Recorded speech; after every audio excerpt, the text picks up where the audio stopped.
আজ বানাচ্ছি টক ঝাল মিষ্টি আইসক্রিম, 3টে ফ্লেভারের। প্রথমে টক ঝাল আইসক্রিমের জন্য মিক্সিং জার নিয়ে নিচ্ছি, দিয়ে দিলাম তরমুজ, চিনি, বিট লবণ, লেবুর রস দিয়ে পেস্ট করে নিলাম। এরপর আইসক্রিম মোল্ডে ঢেলে নিলাম। তারপর দিয়ে দিলাম পাকা আম, চিনি, দুধ দিয়ে ভালো করে পেস্ট করে দিয়ে দিলাম আইসক্রিম মোল্ডে, ঢেলে দিলাম। 2 রকমের আইসক্রিম হয়ে গেল। এরপর টক ঝালের জন্য কাঁচা আম, লবণ, চিনি, লঙ্কার গুঁড়ো ঝালের জন্য, আর দিয়ে দিলাম জলজিরে।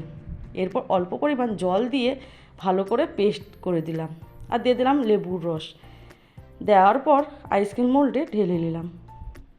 এরপর ফয়েল পেপার দিয়ে চাপা দিয়ে ছুরি দিয়ে কেটে কাঠিগুলোকে ঢুকিয়ে দিলাম। এরপর 7-8 ঘন্টা ডিপ ফ্রিজে এইভাবে রেখে দিতে হবে।